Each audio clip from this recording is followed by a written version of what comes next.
K5, speaker 2, mic check. The researcher, please. Hello, K5, speaker The 2, other mic speakers, check. please. K2 speaker 1 mic check. Yeah. Another one, please. K2 speaker 1. Am I audible? Yeah. Please, can you use a earphone? I am using Plugged earphones. in earphone. Yeah. Okay. Thank you. I am. And the last one, please.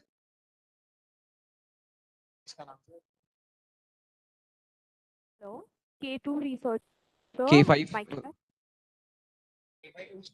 K5 researcher, please. Can you test your mic? K5 researcher. K5 researcher. Yes, mic check. Hello. Yeah. K5 speaker 2. Hello, mic check. K5 researcher. K5 speaker 2. Hello, mic check. Am I Yeah, audible? sure. Thank you so much. Thank you.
K2 speaker 1, am I audible? Yes, you're audible. So, can you please give your time distribution before the rounds begin?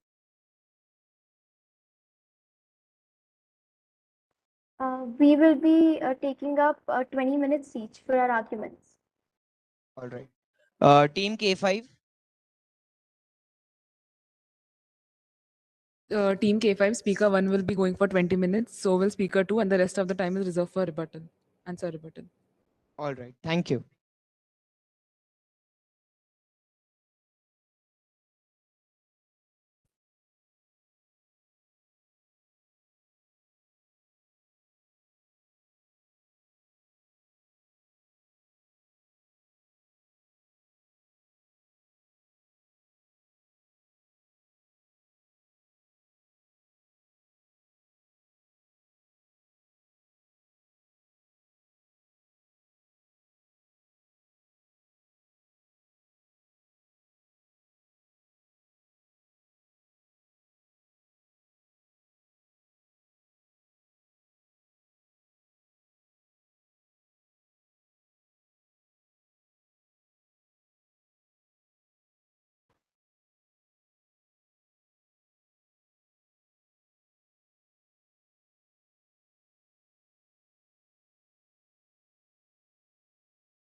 Appellant may start with the proceedings. The council seeks permission to approach the bench.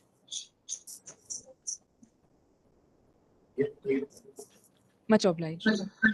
Speaker 1 from the council will be speaking first and will be talking about issue number 1 and 2, while the speaker 2 will continue with issue number 3 and will conclude with the prayers. The council would like to briefly summarize the facts for convenience of the court, if the bench permits.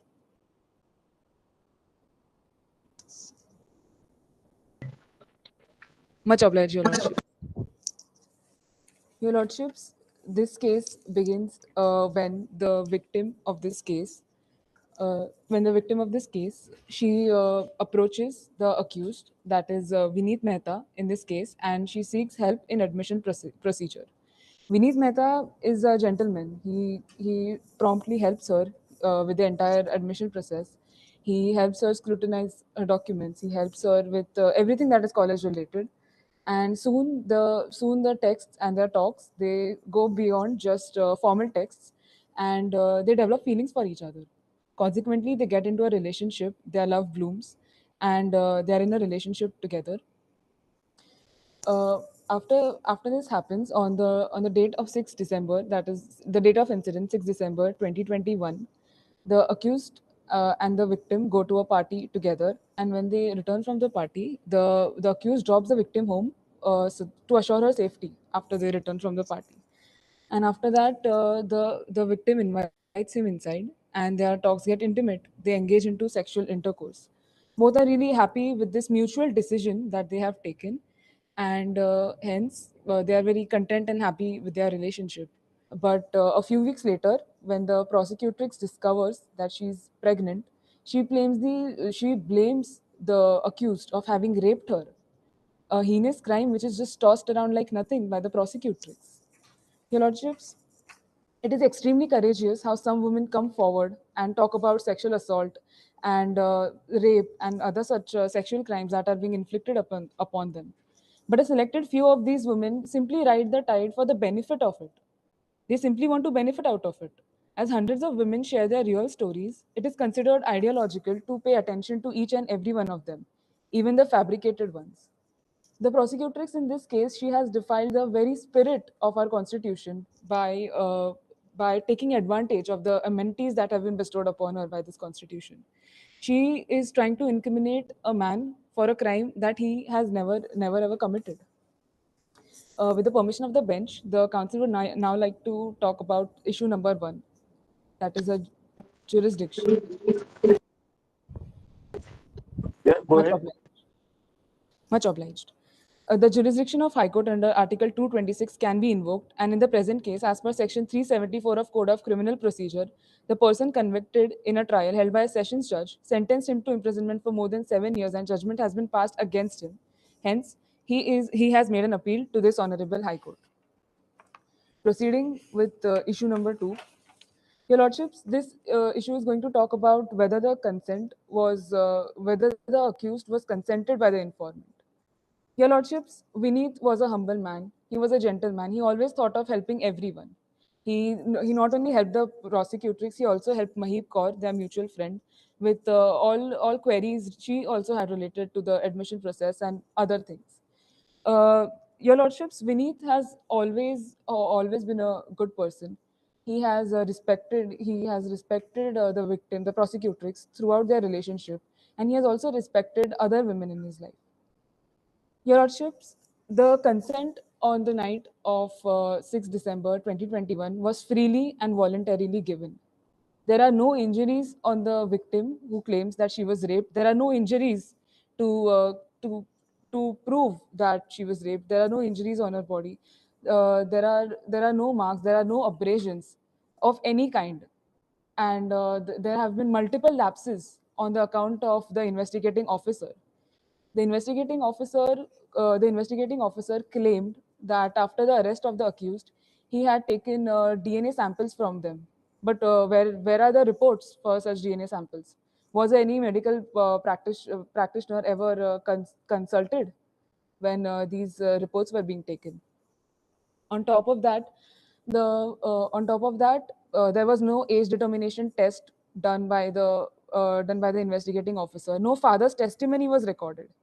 There's absence of mens rea here, your lordships.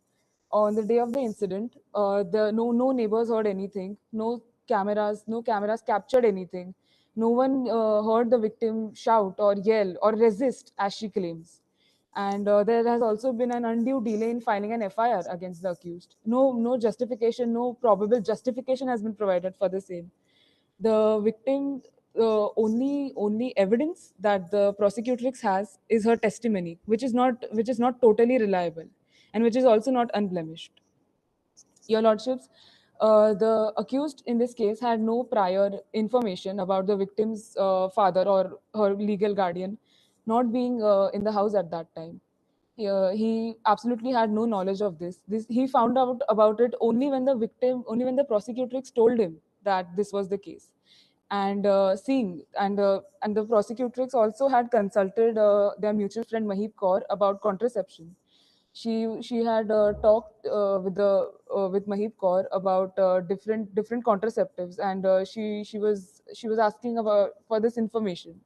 This only indicates that she indeed wanted to take their relationship to the next level. She wanted to explore a physical capabilities of a physical relationship with the accused, and this is the only reason. This is the only explanation for asking of the contraceptives. And even after that, it is mentioned that the victim was forced to file an FIR by her father. So this FIR that she has filed, it was under pressure. It was under pressure, and it was under force. It wasn't filed by the prosecutrix on her own, and it is not a completely improbable possibility that if she never got pregnant due to the sexual intercourse, she wouldn't even have filed the FIR. The entire reason that she has filed the FIR, and she's trying to convict an innocent man for a crime he did not commit, is because she got pregnant. Had she not been pregnant, the question of this FIR would not have arisen at all, your lordships. The evidence on the record about age determination Yes, your lordship. was your consent is immaterial if she is proved to be underrated, isn't it? Yes, your lordship. But your lordships, the birth certificate has no veracity. There was no stamp, there was no seal, there was no signature of any authority. The investigating officer did not check the veracity of this birth certificate. He consulted no issuer of the certificate. No municipal authorities were consulted. He directly admitted the certificate. How is it going to be admissible if it hadn't been verified? On top of that, no other age determination test was conducted by the investigating officer. He did not even after the victim complained that she was raped. No medical examinations of any sorts were conducted on her. No medical examiner was consulted. No, even when the victim was filing the complaint, there was absence of any woman officer, which is crucial when rape victims are lodging an FIR. It is crucial to lodge it under the presence of a female officer. All of these lapses in investigation, why should the lapses in investigation part of the IO be the reason why the accused pays for it? You see, the provisions are for the benefit of the victim. And have you seen that judgment which says that an accused cannot derive any benefit if there was no lady police officer, or if a similar provision was not complied with? It is not for the benefit of the accused. Yes, your lordship, I recognize that, but that is what leads me to this point that there have been several. This is not just the lapse that has been on the part of the investigating officer. All other important procedures have not been thoroughly followed, which is why the investigation is full of is on immaterial grounds. Since there's no complete chain of events in the investigation, there are several factors that have been attacked previously.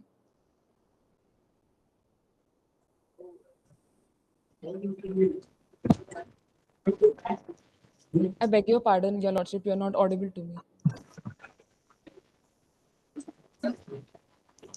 Hello. Yes, your According to lordship. you, which are the factors which shows this is consensual intercourse between the accused and the complainant? Your Lordship, there were no injuries on the body of the victim. No medical examination was conducted. No one from around her heard any sorts of screams or shouting that she said that she resisted it. When you're resisting something, you put up a fight, you yell or you shout. But no neighbors, no one ever heard of it. There are no grounds to convict the accused. There are no grounds to prove that it was not consensual. The burden of proof here is lying on the prosecution side. So you are admitting the incident, but according to you, it was consensual. Yes, Your Lordship. Indeed. The incident on 6 December 2021 definitely took place, but it was not rape. It was consensual sexual intercourse between two people in a relationship. So according to you, she was not a child within the meaning of section 21D. Yes, Your Lordship. Indeed, she was not a child. She was an adult with complete knowledge of what she was doing. She's capable of making decisions, and she made one. Now she's trying to claim the blame and pin the entire blame on the accused. She's taking advantage of his good nature.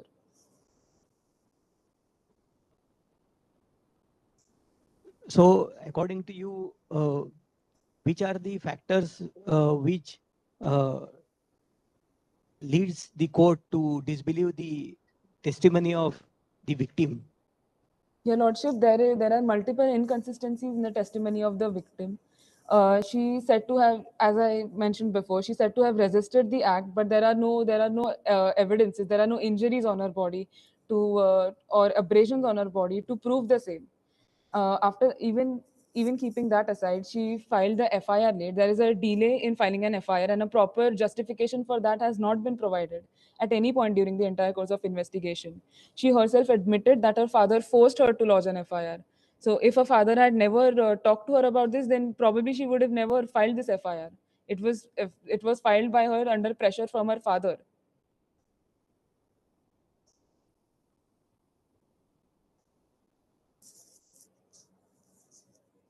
Your Lordships, are there any other questions you would like the counsel to answer?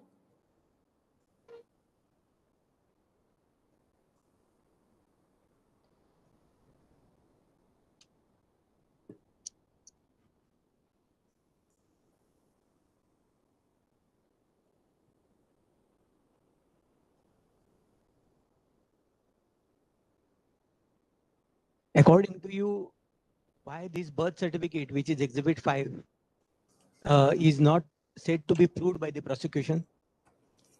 What are Your the Lordship, facts which are necessary for proving this public document of birth certificate? Your Lordship, it is a public document, as you rightly stated. And on a public document, it is compulsory for it to have a stamp or a seal of the public authority which issued it. That is missing. Other than that, the name of the father is being mentioned wrong. Wrong name of the father is mentioned. And even the signature of the issuing authority is missing. There are no grounds for this birth certificate to be proved. It has so many inconsistencies all over it. And this was the only document provided by the prosecution for verification of age of the victim, and that too is a faulty one. No other test was conducted even by the investigating officer. Tests like bone ossification tests are available. That was also not conducted by the investigating officer. There have been so many lapses in the investigation that the entire procedure has been tainted, Your Lordships. Which is that provision? Which is that provision which gives a presumptive value to the birth certificate? I beg your pardon, Your Lordships. Which is the provision of law which gives a presumptive value to the birth certificate? Your That Lordships, ordinarily, presumptory value is given to the victim of a rape statement under section 114 certificate. birth certificate. Which is that provision which makes a birth certificate of presumptive value which can be admitted in evidence. Your Lordship, if the birth certificate is issued by a proper municipal authority and is being rightly, procedurally being admitted by an investigating officer, only then it is acceptable in court. For it's only then it has admissory value. And which is one, tell us one judgment in which the apex court has laid down how the age has to be proved in a POCSO matter. Your Lordships, Which evidence will have priority? What is that order?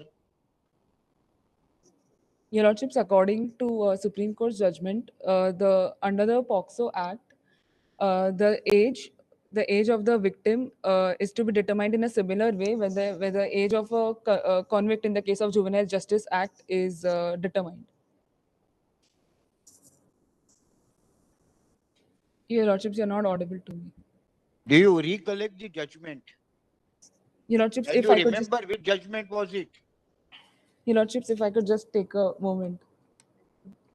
Not audible. If I could just take a moment to recollect. Doesn't matter.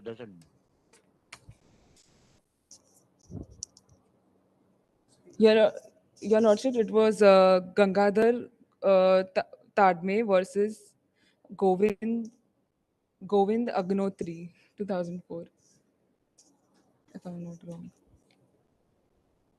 Have you gone through Exhibit 9 of this compilation? Yes, Your Lordship. So this WhatsApp chat has been reduced in the form of document. Yes, So Your this Lordship. document, which kind of evidence would this be? This document, is it a oral evidence, documentary evidence, No, or Your Lordship, it is an electronic evidence. yes? So which is the provision under the Evidence Act under which you are the Act gives procedure for proving the evidence, these electronic evidence? Your Lordship, in order to admit electronic evidence into the court, a certificate of 65B under the provisions of Indian Evidence Act has to be submitted to the court, which has already been submitted by the appellant side. Which is the recent judgment on this 65B? Are you aware? Your Lordship, Recent just a means second. which is the landmark judgment on this point? If I could just take a moment. Your Lordships, if it's okay with the bench, I would like to consult my researcher for a brief moment. Yes. Thank you, Your Lordship.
Thank you so much for waiting, Your Lordships. The case law is Ambar Anwar versus Bashwa Bahir. Is it a good law now after the judgment delivered by Justice Nariman? PV Anwar? Your Lordship, I'm sorry, I'm not aware of that fact. Really sorry.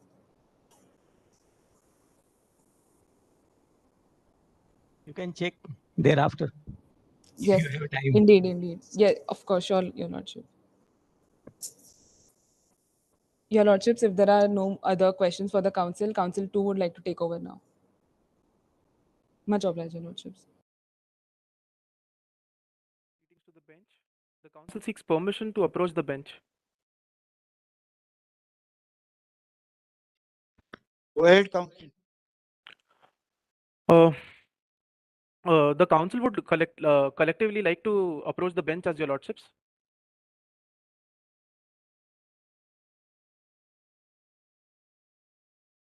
Hello, am I audible? Hello? Please go ahead. Yeah. Thank you, lordships. So I'd like to contest some points that maybe my council might have missed on. So to begin with, let me just give a short, crisp summary of the date of the incident. What happened that night was the victim, with the knowledge, the victim with the knowledge that the father not being at home, decided to go to the party, which is not wrong. She went to the party, which was not wrong. She asked her boyfriend to drop her at home, which was also not wrong. She asked him to come inside the home, which was not wrong. She consented for the sex, that was not wrong. But what was wrong is filing a rape charge against him in the forceful nature. I'll prove it with the stringent contradictions that are recorded. To begin with, your lordships, there are a lot of lapses in the entire investigation, like the co-counsel mentioned. The presence of no female officer, no due procedure linked to 53A of the CRPC, where medical tests should have been done and conducted. The samples, coming to the samples which were taken for the DNA on 10th January 2021, as mentioned, after the arrest of Vineet, the accused, the samples were taken as stated by the investigation officer in this case. The question is, if the samples were taken on 10th of January, where were the samples for almost 30 to 45 days? There is no report of that. The samples taken on 10th January, the samples reached to the laboratory on 15th, and it contains 3 vials, one of the fetus, one of the victim, and one of the accused. The sample, first of all, reaches. There is no mention where these samples were during this brief amount of time. There are 2 ways the samples are preserved, your lordships. Currently, the technology is evolved only enough so that the samples might be frozen in minus 40 degrees Celsius, and they can be preserved for almost 30 days then. As mentioned in the DNA report, that the samples were mixed with EDTA, which is a solution which is mixed to prevent it from contamination, which can be kept for almost 48 hours to stop it from rotting the blood. Admitting to all the facts, the DNA test was conducted and it came in conclusive of the accused being the father. We are not denying that there was no sexual intercourse that night. Definitely there was, and it was a consensual one. Bringing to the court's attention, your lordships, whenever any DNA test is conducted, first of all, the consent of the victim is necessary, which is of which was of no mention in this said case. For being a father, once you admit sexual intercourse, we need not be detained by that DNA aspect, isn't it? Yes, your Being lordship. a father is not a crime. Your lordships, the council will prove that the victim was not minor but a major and was capable of giving consent at that point of time. And will That is the only issue. Yes, your lordships. So moving Because you forward. are admitting sexual intercourse. Yes, your lordships. So She's to a proceed minor. with, yes, your lordships. To proceed with, I'm coming on to my second point. The point is, if there were any samples taken on 10th of January, and it is coming of conclusive of the accused being the father, is not possible. The reason being, it has been proven scientifically. We have scientific judgments that we'd like to showcase through our compendium.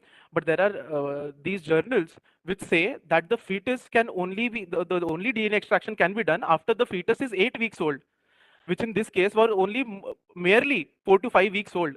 And if the DNA reports are coming in, Mr. Counsel, I think we have not made ourselves clear to you. Your crime is not that you impregnated the victim. Yes, so this DNA aspect is absolutely irrelevant because you are admitting to sex. Yes, your That lordship. she conceived is immaterial. Fine, your lordships. We'll Isn't prove it? that. In Sorry, your this lordship. Pardon. context, were you to deny sex, then that would be one evidence on the basis of which the court would have drawn appropriate conclusion. So your only the small window which you have is to show one that there was no sex at all, or that she was not a minor and therefore it was a valid consent in law. Indeed, your lordships. Indeed, your lordships. The next thing that I'm coming to, that the victim was of the age 18 at the time of commencement of the said rape, alleged rape, because the victim was born in the year 2003 according to the birth certificate. The veracity of birth certificate is not yet proven. There are no stamp signs. There are a lot of arguments to proceed with that. I'd like my researcher to produce a compendium, a document that which we created by reverse aging the entire thing, and to prove it to you that how it is not possible according to, in this particular story, that the victim has repeated 12th standard, your lordships. No person at the age of 18, we'll come to the document and then I'll proceed with the certain things. But while the scrutinization of documents, the accused came across this fact that she was in fact a major. Yes. Second point is, she has repeated the 12th, which has been acknowledged by the prosecution in their memo submissions and other documents. Coming forth, a person who is born in the year 2003 must complete their yes, your lordships.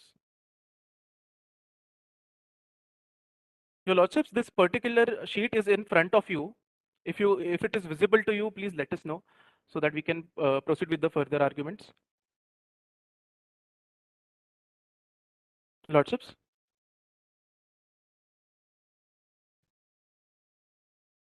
Hello. Yes, your lordships. So in this particular case, you can see on the left hand side there is years mentioned, the calendar years. On the second hand side there is age mentioned, and third is education, and the fourth is academic year, which goes on in India. To go from the theory of prosecution stating that the birth happened in 2003. So as you can see, your lordships, the victim turns 1 year of age in the year 2004. She turns 2, and so forth. It's all in a sequence. If you'd like to scroll it down further, yes, your lordships. We come to the year 2018, where the victim is giving her 10th standard, and the academic year for the said year is 2018 and 2019. For 11th, she becomes 16-year-old. And the academic year is 2019-2020. Counsel, this is all your speculation. It has no basis whatsoever in law. Your lordship, it has been proven that she has repeated her 12th standard to testimony and from the prosecution side. What we are trying to prove here is a person who's repeating the 12th standard 2 times cannot be of 17 years of age according to statutes and the age limits given by the CBSE boards or the Maharashtra boards. And this has been calculated from the evidences from the year and rules from 2003. It is clearly stating that the age of the victim could not be 17 at that time because she had repeated her 12th standard. The academic year, if she has repeated the 12th standard, her academic year should have been finished in 2022, which is the current year. She is already in degree college. It has been mentioned in the entire facts that she has completed. She is in a degree college. The only way she can be in a degree college if she was born in the year 2002. In no other circumstances or way, even if you skip the ranks by scholarship, even then it's calculated, your lordships. There is no way whatsoever to repeat your 12th standard and still be of that age. This is what we are trying to prove. Neither is the birth certificate, neither is the age veracity test. But also there are conclusive theories that she asked of contraceptive pills that night. She took the contraceptive pills that night. Those failed, leading to the pregnancy. She didn't even wanted to report the crime at the first place. She was forced into it. She had faith in him. That's why she let him inside the house. This document, particular sheet right now in front of you all, is a clear evidence of there is no possible way. If someone is repeating their 12th standard, it's a clear-cut conclusive evidence that she was born in the year 2002, making her age 18 years old at the commission of the crime, and on 20th of December 2021, she didn't turn 18, but she turned 19. There is no other way to test, but this is through the testimonies, through the witnesses which we have inculcated. We went in a reverse formula. If there was any way it was possible, there is no other verification method. The IO has already lapsed the investigation on multiple grounds. It's Fox and faulty. This is the only way to establish a ground. There is no ossification test to prove the age. There is not 53A to determine the age. There is no father's testimony in this said case, which can be taken as a gravity. It can change the gravity of the matter. Same is missing. Her 12th standard documents. She was in degree college. Even the living certificates were relied upon according to the Supreme Court judgments, which were not proved. There's no document whatsoever. This also brings me to my other point, which was that she was pregnant not because of the sexual intercourse which happened on 6th December, but there was on multiple instances they Which had sexual intercourse, your lordships, which is Uh, proved by the DNA report. Pardon, your lordships. Can you broadly summarize your grounds, main grounds of challenge? Broadly, you summarize the grounds and then you make your detailed submission so that we would be in a position to understand you more clearly. Much obliged, your lordships. So to conclude, your lordships, the age of the victim was 18 at the time of the event. She was supposed to turn 19. She was 18 and 11 months and 6 days old when the event occurred. Hence, she consented to this. There was no bodily injuries. The FIR was filed late. This leads us to a direction. She took contraceptive pills. It is mentioned. She asked for contraceptives pills on the same day of the said event, which leads us to a matter. She was capable of giving the consent in the said matter. She gave the consent in the said matter. Upon realizing she is pregnant, did the father took her to force her to file an FIR? Only then all of these things came into the limelight. She didn't wanted to file the FIR too. She wanted to abort the fetus, but the father, being a religious man, did not let her do so. She had already wasted 1 year of her education, which was very crucial. She could not let another year go to waste after the pregnancy. The stigma that is going to linger around her. And in so, she took the steps by filing an FIR, coming into the court's account, and falsely accusing Vineet for the said matter. After the knowledge, after the presumption, victim had all of the knowledge of all of the incidents. He knew the father was not going to be at home. The WhatsApp chats are clear indication they were in love, your lordships. There is no way. There were quarrels, but there were minute quarrels which have not been brought up. Everything was going fine. The relationship was fine. She consented to the sexual activity provided that she was 19 years of age, 18 years, 11 months, and so forth. That will be all, your lordships. So, in support of your submission, are you supported by any judgments? Yes, lordships. I'd like to consult my researcher for the same, as they have compiled it to in a proper manner. If you may permit us sometime, we'll get back to you on this one.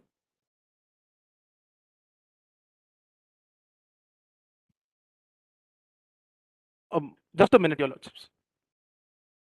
Your lordships, I have here the judgment Harendra Narayan Singh versus the state of Bihar, where it was given that criminal trial, the benefit of doubt, where two reasonable possible views exist in the circumstances, the court should adopt the view in the favor of the accused's innocence. Just a second, Your Lordship. There are multiple case laws that we have on our hand right now.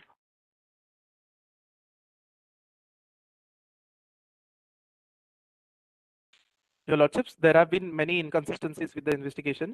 In Ankush Maruti Shinde versus the state of Maharashtra, a 3-judge bench ruled that serious defects on the part of investigation agency affecting a fair investigation and fair trial amounts to violation of fundamental rights of the accused under Articles 20 and 21 of the Indian Constitution.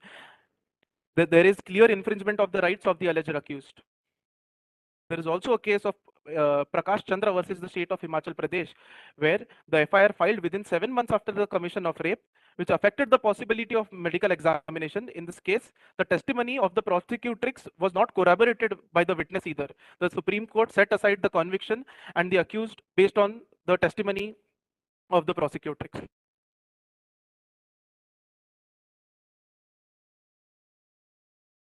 According to you, which are the facts which shows that the victim had consented for the sexual intercourse? In one line. Your Lordship, she was well over 18 and she could consent, she could give her own consent. That is, she had her faith. She had faith in her boyfriend, that's all. Faith is enough. It was shown.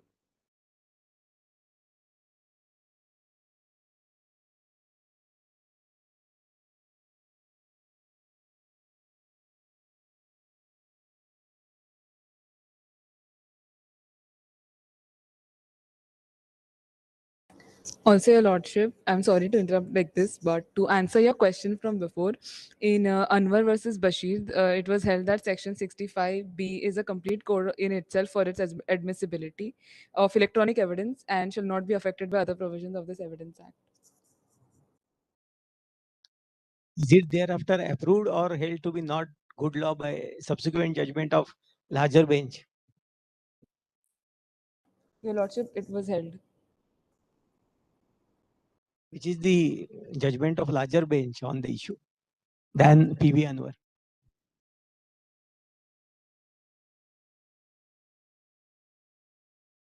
Your Lordship, I'm not aware of that. I will get back to you as soon as I find out. It's all right, no problem, no issue. Much obliged, Your Lordship.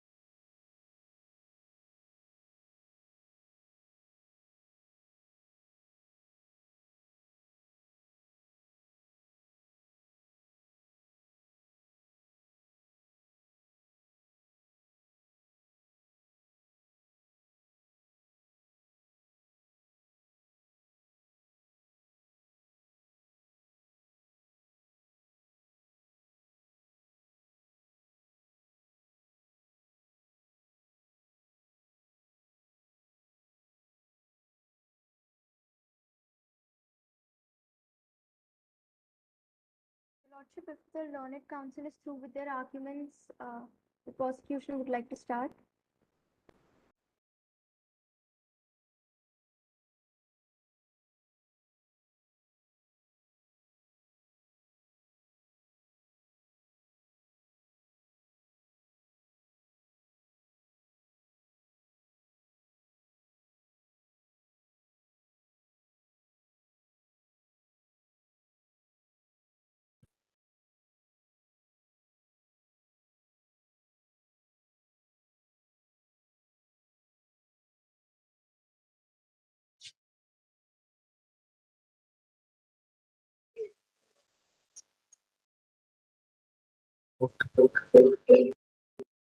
Yes, please go ahead. Who appears for the respondent now? Hello, am I audible? You are a bit faint, but then Greetings to your Lordship. Greetings, your Lordship. It is a matter of great pride and honor to plead in front of this honorable court. My co-counsel and I will be representing the state in the matter of Vineet Mehta versus the state of Maharashtra. It is often said, be happy for this moment is your life. That's it, your Lordship. A moment is all that it took to close the curtains on my client's life, all because of some petty juvenile animosity. But make no mistakes, your Lordship, for this wasn't an act by some kid. It was a cold and a brutal rape. At this point, the council would like to take the bench to the 6th December 2021. The case before this court presents a tragic scenario, one that has sadly become the reality of our country today. At the tender age of 17, a young girl who has her entire life ahead of her had all her hopes and dreams shattered simply because a young man could not help but give in to lust. At such an age, the prosecutrix senses of security and safety has been shattered. At an age where a girl is supposed to go out to college and explore the world, the prosecutrix's sense of safety and security was shattered. These are the facts of the case. The prosecutrix was in a relationship with the accused, Mr. Vineet Mehta. They had a loving and a healthy relationship, which took a deep, dark turn on the night of December 6, 2021, when the accused forced the prosecutrix into engaging in sexual intercourse, knowing well that she was a minor. She not only had no capacity to consent, but vehemently opposed the idea of entering into a sexual relationship before marriage. The accused, knowing that she did not want to engage in sexual intercourse, let his lust get the better of him and committed the atrocious crime of rape. Your Lordship, the accused has been charged under relevant sections of IPC and POCSO that the prosecution will prove beyond reasonable doubt. The accused today has been charged under Section 376(2)J of IPC and Sections 4 and 8 of POCSO Act 2012 that the prosecution will prove right now. The respondent today seeks justice, not only for the atrocious act of rape committed against the prosecutrix, but for all that she has lost, a sense of security, her idea of true love, and most of all, her belief and confidence in herself. The prosecutrix may have been one of many rape victims and survivors whose lives have been destroyed due to such inhumane acts. But today, we hope that she will see the accused paying for his crime, see the face of justice. The council shall be taking up issue 1 and the co-council will be taking up issue 2 for 20 minutes respectively. The first issue, whether there was an act of sexual intercourse on the night of December 6, 2021. It is humbly submitted that the respondent issue be included in the proceedings and the same shall be proven in a twofold manner. Firstly, sexual intent on the part of the appellant. Secondly, penetrative sexual intercourse. And third of all, the respondent was a minor. Beginning with the first sub-issue at hand, whether there was sexual intent on the part of the appellant. Sexual intent precedes desire. Intent essentially is a state of mind of a person willing to do certain actions. In this case, it is contended that the accused had the sexual intent which is evident through his actions. The bench in Attorney General of India versus Satish, comprising of UU Lalit, Ajay Rastogi, and Bella M. Trivedi, stated that the most important ingredient for constituting the offense of sexual assault is sexual intent. Let's start from the scratch with the very basic facts. There needs to be consent from both the parties for getting into intimate sexual intercourse. For consent, one needs to have clear and free communication with their partners. What constitute the basic components for consent? According to a medical health report, starting with the comprehension of the relevant information by a party, one must have the capacity to consent at the moment. Disclosure of alternative procedures must be thought of by the party, and lastly, one must voluntarily grant consent without pressure or force.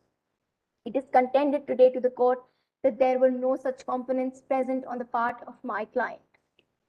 It is put before this honorable court that the appellant's pattern of sexual overtures throughout the relationship, despite the respondent's discomfort and is coming on inside of her house and having a conversation because her father was out of town, demonstrates the appellant's intent to engage in sexual relations. This goal, however, was solely on the appellant's side.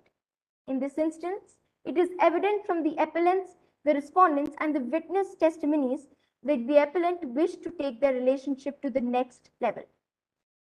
Proceeding to the second sub-issue at hand, penetrative sexual assault on the night of 6 December 2021. To establish penetration, it must be demonstrated some part of the appellant's virile member was within the labia of women's pudendum, no matter how small. It makes no difference how far inside a woman's body a man's private part enters. On the day of the occurrence, December 6, 2021, the respondent went to a party with the appellant and their mutual friend, Mahit Kaur. After the party, the respondent invited the appellant into her home because her father was not at home at that night. Under the guise of discussing a break in their relationship, she could focus on her future. The appellant became furious out of nowhere, overpowered the respondent, and compelled her to participate in sexual intercourse. It was rape, Your Lordship. The evidence for the said sexual intercourse is very clear, in which case it may not matter what the accused assume of the situation. This contention can be proved by the fetal DNA report provided in Exhibit 6 of the Moot problem, according to which the DNA of the unborn fetus matches of the appellant. The probability, according to the report, that the appellant is the father by 99.9999%. This conclusively proves that the appellant is biological father of the unborn fetus. This proves that there was sexual intercourse on the night of 6 December 2021, Your Lordship. Proceeding with the last sub-issue at hand, before my co-counsel moves on, the prosecutrix was a minor. As per the prosecutrix age birth certificate provided to us in Exhibit 5 of the Moot problem, her age at the day of the incident was 17 years, 11 months, and 15 days old, which entitles her to protection under POCSO Act 2012. There was an act of penetrative sexual intercourse with the incapability of the prosecutrix to consent. Thus, the appellant is also guilty for the penetrative sexual assault against a minor under Section 8 of the POCSO Act. With this, I come to the end with the first issue, and my co-counsel will be taking up the second and the third issue. How can the the birth certificate be considered at all? We have not found even a single statement in your evidence, in the evidence of your victim, that her date of birth is such and such. Has anybody been examined? Your His date Lordship, of birth come on the record. Your Lordship, could you please repeat your question? I'm sorry. We are asking you, how does the date of birth come on record at all? Who says that the date of birth is 20th December Your Lordship, 2003? Your Lordship, it is provided Does in the the birth. victim say so? Your Lordship, it is provided in exhibit, one of the exhibits given in the moot problem, exhibit 5. What is exhibit 5? Your Lordship, it's the birth certificate of Shreya Gupta, the prosecutrix. We are asking you, apart from the birth certificate, does any witness say, including the victim, that the date of birth is 20th December 2003? Victim, her father, mother. No, Your Lordship. Then what is the probative value of the birth certificate? Your Or the Lordship, probative weight? Your Lordship, I understand your question. If you may allow, my co-counsel will be taking up the relevancy of the birth certificate Okay. in her issue to prove the point. Thank you. Greetings, Your Lordship. Am I clearly audible? Please go ahead. Greetings, Your Lordship. I will be as the second counsel for the respondent. I will be covering the second issue, which is whether the respondent had the legal capacity to consent or not. What is established is that to prove a crime, to prove the crime of rape, there are two essentials. One, the existence of penetrative sexual assault, and the second being that there is no consent. Penetrative sexual assault has already been taken up by my co-counsel, and therefore I will be focusing on lack of consent. The first sub-issue that we're going to be taking up is that a minor's consent is no consent at all. While we agree with the bench that there is nothing other than the birth certificate verifying the date of birth of the prosecutrix, I would like to point out that the appellant counsel was very quick to contest the birth certificate. But they do not provide any legal backing, any law, any section, any judgment as to what all should be there in the birth certificate. They have not provided any such information. Therefore, the respondent counsel contends before this court that this birth certificate be admitted as admissible evidence. Moving forward, a minor's consent is no consent at all. Very recently, in the case of State versus Ishkar Ahmad, a Chandigarh Special Court Justice, Justice Shalini Nagpur, held. Yes, Your Lordship. What we are trying to tell you is that there is a difference between a piece of evidence being admissible and the probative value weight of the evidence. We take it for the moment that the birth certificate is admissible. We are asking you, in the absence of an oral testimony, what is the probative value? Can somebody be convicted on the basis of a birth certificate if the victim does not say that she is a minor? If you have not examined the father, the mother, if the school record is not there?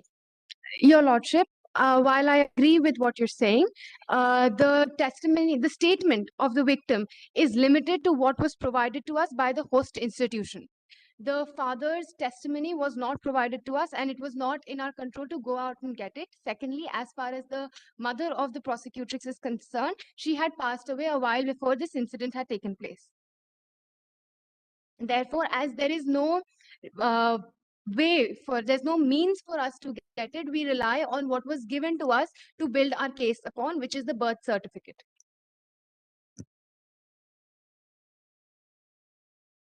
Your Lordship, if you may permit, may I move forward with the arguments? Can you use Exhibit 9? Your Lordship, How can you explain Exhibit 9? Your Lordship, Exhibit 9 is a WhatsApp According to conversation. you, Exhibit 9 is proved in the facts of the case or not? Your Lordship, Exhibit 9 is a WhatsApp conversation taken from one day. We do not know the detailed context of it, and one day's 7 to 10 texts do not speak to the state of the actual state of the relationship. Before that, according to you, Exhibit 9 is proved or not? Your Lordship, I don't understand what you mean to say by proved. Do you mind going over the question again?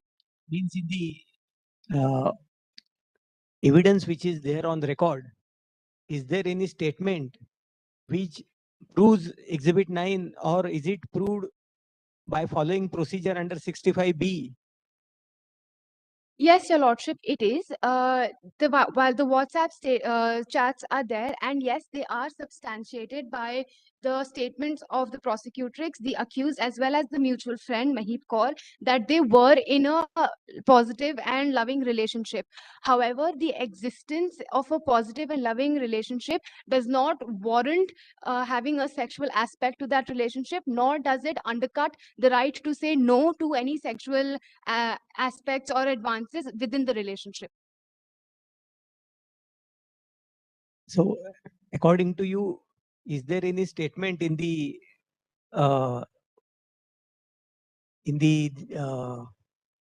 material on record which proves the ingredients of 65B or not? That is the pointed question. Your Lordship, I'm afraid I cannot answer that question. If you would permit me some time to get back to you, I most definitely will. You can go through 65B and you can come prepared. No issue. Yes, Your Lordship. In the meantime, do I have permission to move forward with the argument? Yes. Like I was previously stating, Your Lordship, in the case of State versus Ishkar Ahmed, a Chandigarh Special Court Judge, Justice Shalini Nagpal, held that having a love affair with the prosecutrix and having conversations with her would not give a license to the accused to commit rape on her person or even have sexual intercourse with her, as the consent of a child to penetrative sexual intercourse is immaterial. I would like to point out that this is not the only case which establishes very firmly that a minor has no consent at all. If you would, I would mention a few cases which have established this. The Independent Thought versus the Union of India, the very first paragraph of that judgment states that minor has no consent. The state of Rajasthan versus Noor Khan, Guru Charan Singh versus the state of Haryana, Virendra Singh versus the state of Haryana, Pierre Ghotu Mohammed Ismail versus state of Maharashtra are among the few judgments which clearly lay down that a minor has no capacity to consent whatsoever. Furthermore, being a minor, she could be expected to be indecisive and could not refuse to the advances of the accused and the advances which took place on the night of 6th December, in which case whatever quote consent she may have had, as the appellant is alleging, cannot be considered valid. This was laid down in Amit Rasau Patil versus the state of Maharashtra. Furthermore, it is not always necessary that the testimony of the victim be corroborated by other evidence before the appellant can be convicted, as was held in Rafiq versus the state of Uttar Pradesh.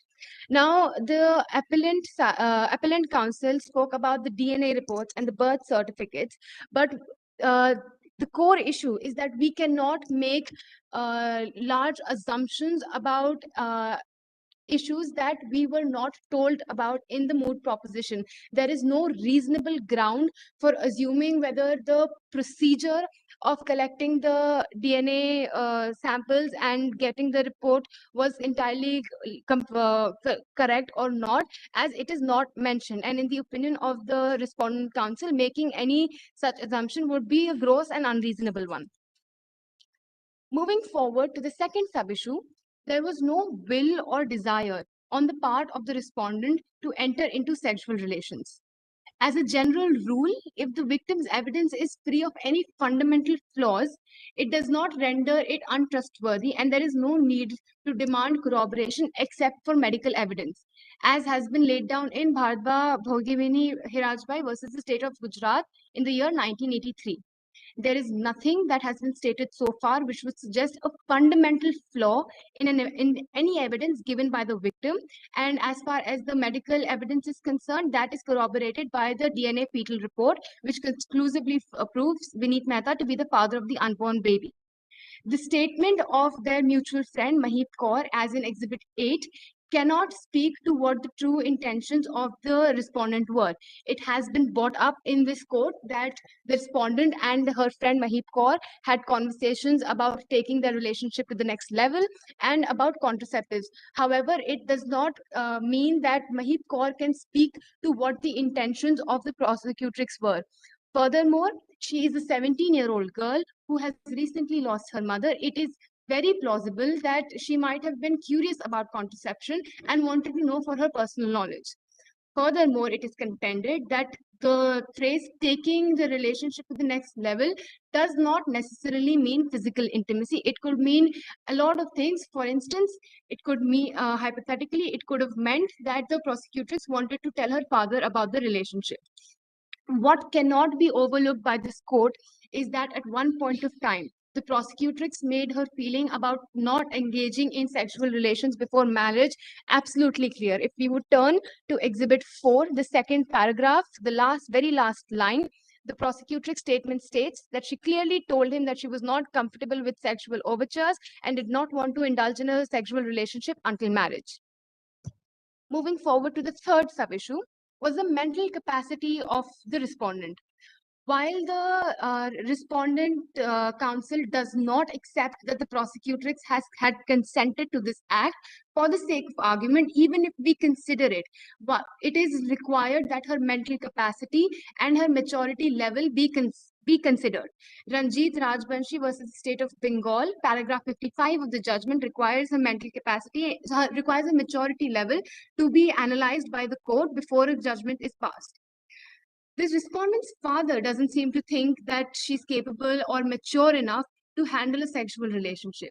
And the one person who has raised the prosecutrix, his word can have some weight in terms of how much maturity she is perceived to have.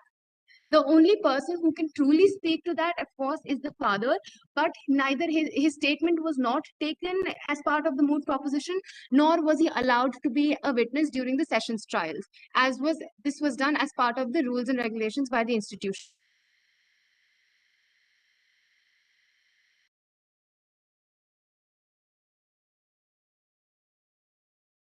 Your Lordship, there's some connectivity issue from the speaker 2 side.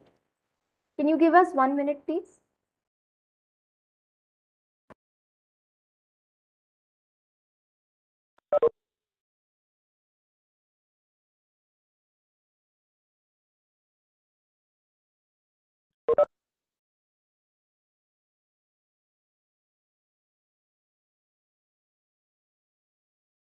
My bad. I can't seem to speak from here. Am I audible, Your Lordship? You are audible. I apologize for the internet connectivity issues. If I may be allowed to proceed. There have been studies, psychological studies, which prove that the loss of a parent for a young child and repeating a school class puts children under a great deal of stress. These reports have been cited in the memorial submitted on behalf of the respondent. Keeping all of this in mind, if at all any consent was given, it cannot be seen as valid at all. Rape is a crime against the very basic human rights and is violative of the fundamental right to life and must be dealt with sternly and severely, as has been established in the case of Roop Singh versus the state of Uttaranchal, 2006. It has further been stated by Justice Krishna Iyer that while a murderer kills the body, a rapist kills the soul, in the case of Amit Rasau Patil versus the state of Maharashtra. Your Lordship, it is very clear that the respondent in this case was a minor. Therefore, the respondent counsel submits before this court that the appellant is guilty under IPC section 376(2)J for raping a girl who had no legal capacity to consent, and under sections 4 and 8 of the POCSO Act for penetrative sexual assault and sexual assault. Given that the prosecutrix is a child, she is entitled to protection of the POCSO Act. If your lordship allows, my co-counsel would move on for the prayer, and when allowed, we would be going forward for our rebuttals. Your lordship, permission to proceed with the prayer.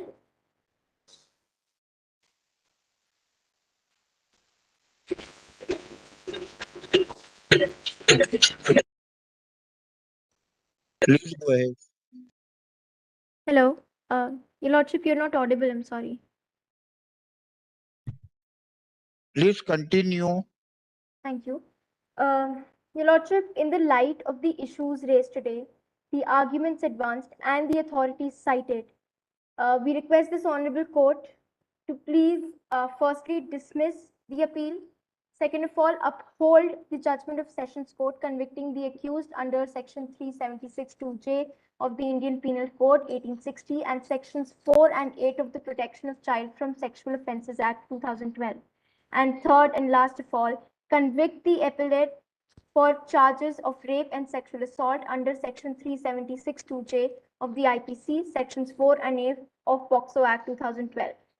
And pass any other order that this honorable court may deem fit in the interests of justice, equity, and good conscience. And for this, the respondent, as in duty bound, shall humbly pray. Thank you, your lordship. We rest the case. Your lordships, before the appellants move towards the prayer, we'd like to give some final closures to everything, if you may permit.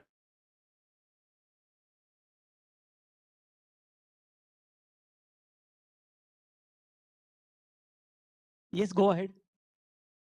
Your lordships, to begin with, I'll, in a quick summed up way, I'll examine all the exhibits. FIR, not a piece of substantial evidence. The charge sheet charged for POCSO, because the only way he charged the IO charged them for POCSO through the birth certificate. Moving on, Exhibit 3, which is the IO statement. There are lapses in the investigation. No female officer. Plain ignorance of 53A of CRPC, where medical practitioner who does age verification and medical tests were not conducted. The victim came in reporting the FIR because she found out she was pregnant. The father found out. Reports for this pregnancy never found. Seizures of these blood samples that were taken by the IO never found. No panchnamas, nothing. Next thing, victim statement, exhibit number 4. Forced, so the FIR was forced, as it is mentioned in the judgment. The page 2 of the judgment, it's written in the point 5. On 10th January, after inquiring about the incident multiple times, the victim's father forced the daughter to lodge a complaint against the accused, stating he enticed her by making false promises and asked her to get into a relationship. The FIR was not filed by the victim. Only after the knowledge of pregnancy did she do that. Exhibit number 5, the birth certificate veracity is not yet established, which is very necessary. The entire burden relies upon the prosecution to prove that the birth certificate is not flawed. In this case, the only way by which the age could be verified, the birth certificate is already in question. No stamps, no seal, nothing. It can be easily forged. Next point is the fetal DNA. The appellants do not deny the sexual intercourse. They agree with it. They abide by the DNA report. But again, lapses in the DNA report. Exhibit number 7, accused statements. It is written in IO statement, your lordships, that when the police went to the accused's house to take the statement and to arrest him, he was very calm. He cooperated with the police. This also leads us into a mindset that he didn't try to abscond or run away. He proceeded and he helped. He assisted them with the investigation in being a competent person. He answered the questions perfectly and gave the statements to the police. Moving forward, the defense witness, the next Mahib Kaur, which was plain-sightedly ignored, she has clearly mentioned that on the date of the party, the victim asked her about the knowledge of contraceptives, oral contraceptives. And the last, Exhibit 9, WhatsApp chats, the electronic evidence with 65B certificate. These WhatsApp chats, your lordships, were not WhatsApp chats, but WhatsApp screenshot. A screenshot taken from the victim's phone. And that too of the set date. Nothing prior to it, nothing after it, which only proves that one particular point. And that too is being refuted. Apart from all these exhibits falling in the defense's favor, I move forward to state that the respondents have nicely put up forth an emotional story based on assumptions before this court. However, the court, if law does not come into the conclusion or assumption, the court relies on admitted facts, circumstances, and evidenced record. Nothing was brought under record, nothing to testify the age. And the arguments advanced that the appellants made was sufficient evidence to prove, in fact, that the victim was not minor, she was a major, and her consent was viable. That's why she was charged. That's why the accused was charged under 376 2J, because she was not capable of giving consent. But here she is a major and hence becomes capable of giving consent. Hence, the POCSO Act also is standing on a thin ice, which is not even thin at this point of time. The opposition counsel time and again used the word assault. However, they have been miserably failed to provide any evidence that there was any assault at the first place. There were no corroborations can be taken. There was no scratches, bruises, nothing. No voices from no type of resistance can be seen. No shouting, no screaming, no biting, nothing. The report is lodged 1 month later, so even to get the scratch marks it becomes difficult. The birth certificate.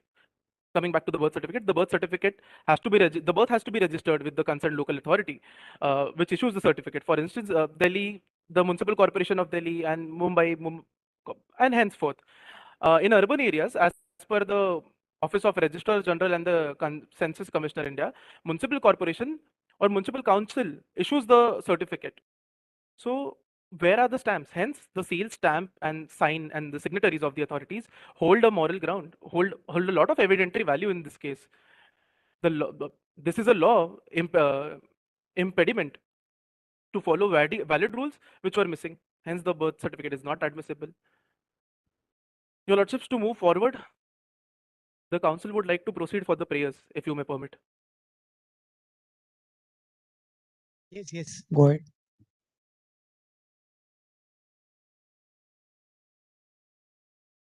I hope I'm visible, your lordships. Your lordships, it is hereinafter most humbly prayed before this honorable High Court that in the light of the issues raised, the arguments advanced, the authorities cited, it is humbly requested that this honorable court may be pleased to declare that the appeal made by the appellants is maintainable. The council seeks for the relief that the Sessions Court judgment should be quashed and set aside. The appellant seeks Honorable High Court's intervention into the matter and seek acquittal. And any other equitable order may be passed on the favor of the appellant, and or pass any other order that deem fit in the interest of justice, equity, or good conscience. For this act of kindness, the petitioner shall always be duty bound and forever pray.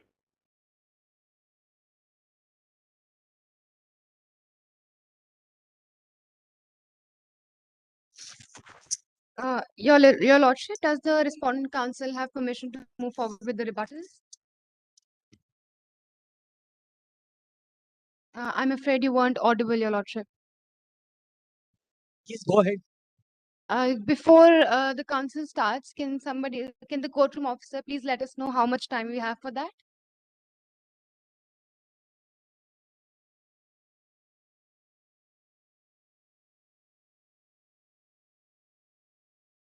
All right, thank you very much. Your Lordship, the case today here is a very simple one. It is that of a cold and brutal rape. We've gone over the facts of the case, we've gone over the arguments of both sides, and therefore I will get directly to the rebuttals. The appellant mentioned in their opening statement that the prosecutrix and the appellant met and their conversation started with college-related information, with the admission procedures. Further, on page 20 of the appellant's memorial, it states that Vineet Mehta had helped the prosecutrix with the admissions. Yet they claim that he does not know her age. How can somebody who is helping and working on somebody's college admissions, which mandatorily require their age to be written, not know the age? However, even if we take this as a careless attitude on the part of the accused, on the part of the appellant felt no responsibility whatsoever to cross-check the age of the respondent before he got into before he had sexual intercourse with the respondent. The appellant side has spoken about the prosecutrix not having any injuries on her body. Let us be very clear here. The courts in the case of Dastagir Saab and another versus the state of Karnataka has reiterated that injury on the body of the person of the victim is not a sine qua non to prove the charge of rape, and absence of injuries on the person of the prosecutrix would not be sufficient to disregard the prosecution case. Furthermore, in the case of Kshan versus the state of Haryana, it had been established that physical marks on the body are not required to prove rape. The appellant counsel has talked about how the respondents have made gross assumptions and not admitted facts when that is all that they have done. They have assumed regarding the DNA certificate, they have assumed regarding the procedure of the investigation, all of the information which we were not given, all of the information which is limited to the proposition of this moot court. Coming further, there was a point raised by the appellant counsel that there is no camera recording anywhere that such an incident happened. The counsel for the respondents doesn't feel that usually people have security cameras in their homes to have these things recorded. It is not required that there may be physical resistance, screaming, shouting, screeching for a person to be unwilling to enter into an act of sexual intercourse. Basing their argument on this speaks the very misogynistic approach taken by the appellant, all to score an acquittal. They've spoken about the 1 month delay between the day of the incident and the day of filing the FIR, while completely not taking into account the fact that today we still live in a patriarchal society. And unfortunately, incidents such as rape and pregnancies out of wedlock are still covered by shame and stigma. The very same shame and stigma which had then caused the respondent's father to decide that the baby will be given up for adoption. Keeping all of this in mind, the delay of 1 month cannot be enough to refute the case of the prosecution. As I'm sure all of us in this courtroom are aware, there are cases in which these issues have come up years later. The appellant counsel also spoke about Exhibit 9, which was the WhatsApp chats between the prosecutrix and the appellant. Chats of 1 day, 10 text messages taken out of context in a vacuum prove nothing. They even went ahead to say that there was a certificate for Section 65B, something which has not been given in the proposition, and the very same proposition that we are limited to. The researcher of the appellant team shared content on the screen to understand the age. They started doing it from the end point, but there is no information given as to whether the respondent started her schooling at the right time, or a year earlier, or 2 years earlier. Therefore, assuming her age on the basis of that is completely unreasonable. All of that put together, it is a very simple case that the appellant has put forward. It is a case based on gross assumptions and hardly any facts. We would like to submit before this honorable court that given that our client is a minor, she is entitled to protection of special laws such as POCSO. Those laws were enacted for a reason. Keeping those things in mind, keeping those authorities cited, we pray before this court to convict the appellant on all charges. Thank you very much.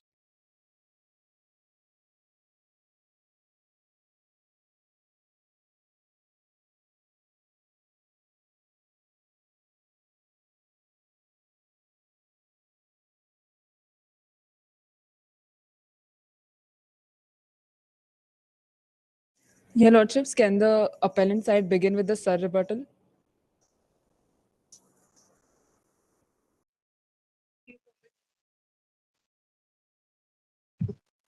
Yes, go ahead.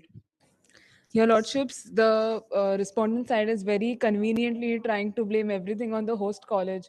This is the same information that was provided to each and every team, and we have worked our way through it. We have built cases around it. It is very ignorant to say that the host college has not provided anything. 65B certificate also was not provided by the host college. It is something that we went through the statutes and the laws and we came up with. So that is a point to be noted. And also, Your Lordship, the entire evidence that the prosecution side here has is that there were no injuries on the victim. There were injuries on the they were talking about injuries, that how the appellant side was saying that there was no injuries on the victim, but there is no other way to prove the hypothesis of the prosecutrix that she was raped. Her testimony is not that corroborative. There's only one other witness, who is the investigating officer, who had no comment about this. The medical examiner, there was no medical examination, and other expert witnesses, they were not consulted, they were not brought before the prosecution. And yes, Your Lordships, that is all. And also, it is to be noted that one of the speakers from the respondent side also took the name of the victim, disclosed the identity of the victim, while it was clearly stated in Nipun Saxena versus the Union of India that the name and identity of a victim of a rape case and a POXO case should not be disclosed at any point in any investigation or any trial or any publishment. That's all, Your Lordships. Okay, thank you. If you may permit, Your Lordships.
Am I audible, Teams?